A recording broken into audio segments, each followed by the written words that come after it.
Look at this moment. An ordinary morning, an ordinary family. But behind this simple scene lies the oldest friendship in human civilization. Today, nearly 90 million dogs call America home. Almost half of all American households, 45%, have at least one dog. But when did this friendship begin? How did a wolf become man's best friend, and eventually a cherished member of the American family? To answer that, we need to go back 16,000 years. This isn't just the story of a pet. This is the story of America itself, of dreams, wars, prosperity, and change. And through every era, walking beside us was a faithful companion. Imagine that moment, 16,000 years ago. The world was much colder than today.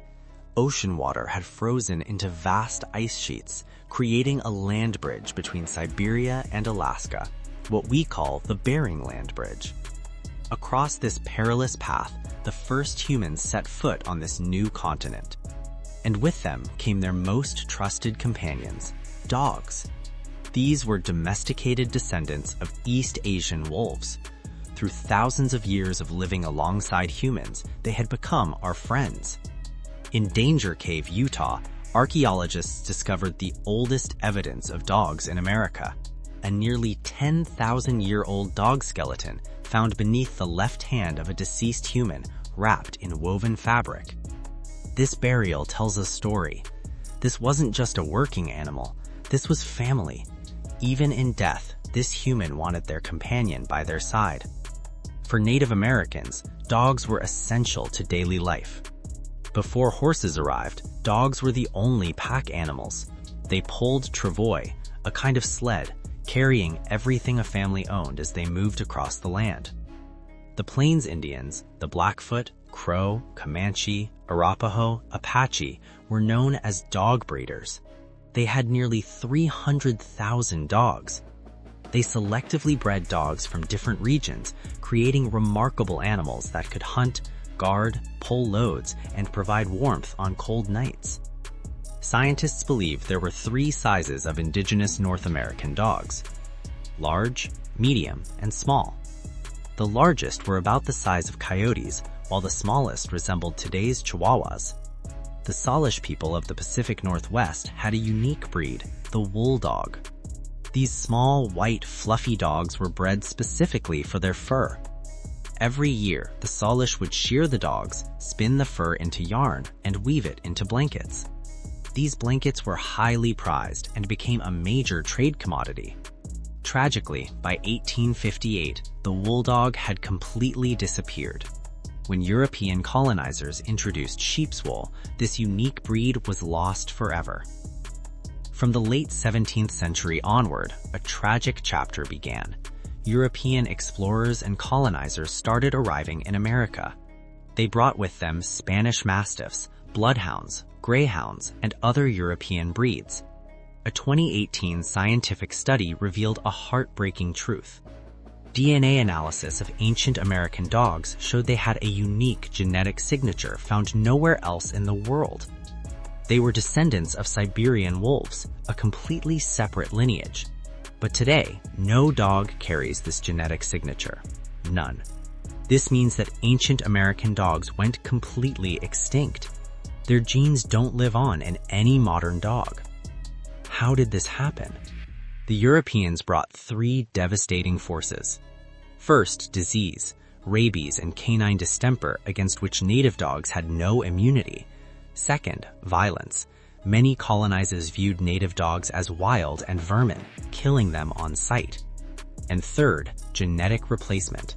Even when European dogs bred with native dogs, within a few generations, the original genes were diluted and lost.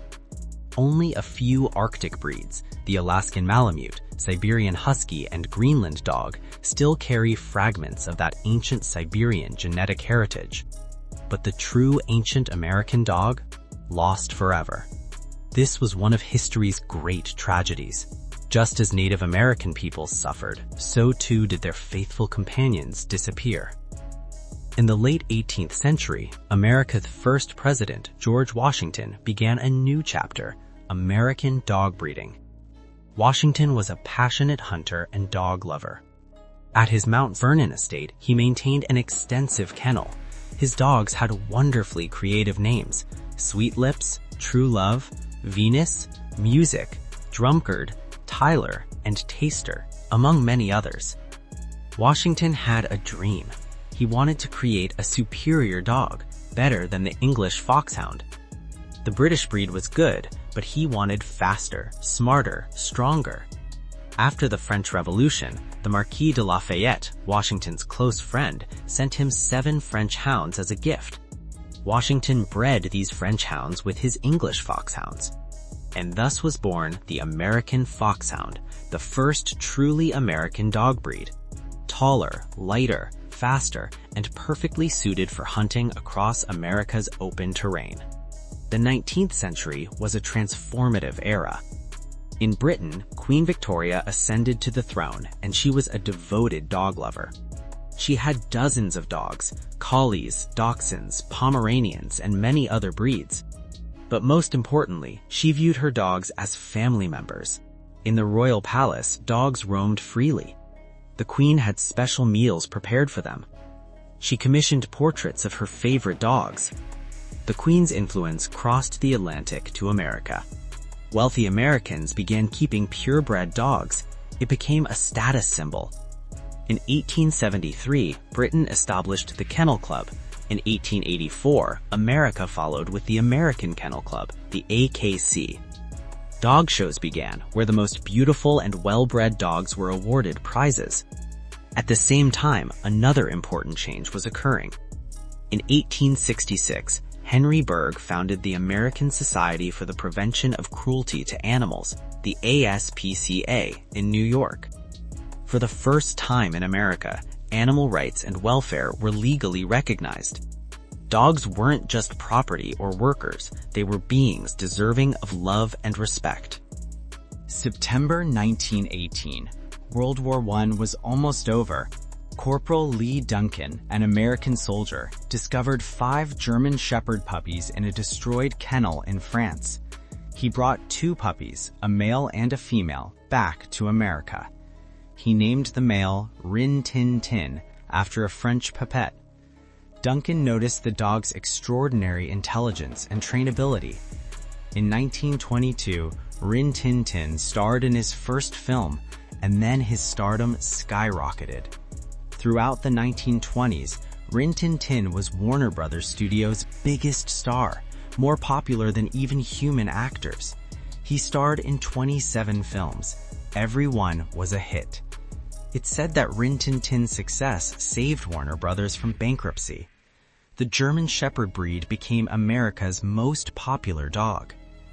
Then came December 7, 1941. Pearl Harbor. America entered the war, and the American government made an unprecedented request: donate your dog for your country. It sounds unbelievable, but thousands of Americans donated their beloved pets, family members, for the war effort. Under the Dogs for Defense program, more than 40,000 families donated their dogs. After testing at training camps, 18,000 dogs passed and went to war. These dogs performed extraordinary tasks: sentry duty, alerting to approaching enemies; scout work, silently locating enemy positions; messenger duty, carrying messages where humans couldn't go; mine detection, finding hidden explosives; and casualty work, locating wounded soldiers. The most famous was Chips, a German Shepherd Collie Husky mix. In 1943 in Sicily, Chips single-handedly attacked an Italian machine gun bunker and forced 4 enemy soldiers to surrender. Chips received the Silver Star and Purple Heart, the highest military honors. Later, military officials said dogs can't receive the same medals as humans and revoked them. But Chip's unit gave him their own medal, and Chips became the most decorated dog of World War II. After the war, the government attempted to return dogs to their families. Many dogs successfully readjusted to civilian life. Some never came home. they gave their lives for their country. After World War II, America experienced unprecedented prosperity. The economy was booming. Soldiers returned home and started families, and the suburban explosion began. Levittown, New York, America's first mass-produced suburb. Thousands of identical houses, each with a yard, a garage, and in each house, a dream. The American dream. What was the American dream? A house, a car, a working husband, a homemaker wife, 2 children, and a dog. Yes, a dog was an essential part of the American dream. These new houses with yards were perfect for dog ownership, and Americans got dogs by the millions. And television reinforced this trend. In 1954, Lassie premiered, the story of a collie who saves a boy from danger. The show ran until 1973, 19 years. An entire generation grew up watching Lassie. Collies became everyone's favorite dog. But another breed also gained popularity. In 1950, Charles Schulz created the Peanuts comic strip, and his star character was a beagle, Snoopy. Snoopy was funny, imaginative, lovable. Beagles became one of America's most popular family dogs. The pet industry also flourished. In the 1950s, Purina and other companies began mass-producing dry dog food. No longer did dogs have to eat table scraps. They had their own nutritious food. Veterinary care improved. Vaccines became widely available. Dogs' lifespans increased. The 1950s through 1970s were the golden age of pet ownership in America. Each decade saw Americans' preferences change. In the 1960s, the poodle was champion. Intelligent, elegant, and hypoallergenic. Poodles held the top spot from 1960 to 1982, 22 years. The 1980s brought the Cocker Spaniel, beautiful, gentle, family-friendly. But in 1991, an incredible reign began. The Labrador Retriever reached #1 on the AKC's most popular dog list, and then it stayed there for 31 years. From 1991 to 2023, the Labrador was America's most popular dog. Why? Because the Labrador is the perfect family dog, friendly and gets along with everyone, intelligent and trainable, excellent with children, active and loves to play, and excels as service dogs, therapy dogs, search and rescue, versatile in every role. But in 2022, a new champion emerged, the French Bulldog, small, compact, adorable. The Labrador's 31-year reign came to an end. The French Bulldog's popularity reflects changes in American life. Today, many Americans live in urban apartments, small spaces, busy lifestyles. The French Bulldog is perfect, small, needs less exercise, but full of personality. We come back to that morning scene, a family, a dog, an ordinary moment. But now we know the story behind this moment. This is the result of a 16,000-year journey. From the dangerous Ice Age crossing to today's park. From pulling travois to lounging on sofas. From battlefields to playgrounds. Dogs have always been by our side. Today, more than 90 million dogs live in America. But more important than the numbers is the relationship. Each dog is part of a family. Each dog represents a friendship that has evolved over millennia. Dogs have changed, humans have changed, but the friendship remains unchanged. 16,000 years ago, an ancient human said to their dog, "Come, let's walk this new path together." And the dog wagged its tail and said, "Yes, I'll go with you." Today, every day, millions of Americans say to their dogs, "Come, let's go for a walk." And the dog wags its tail and says, "Yes, I'll go with you." This is the story of dogs in America. It's a story of triumph, tragedy, love, and loyalty. It's a story of a friendship that has never broken. Because dogs aren't just pets. Dogs are family. Dogs are history. Dogs are man's best friend.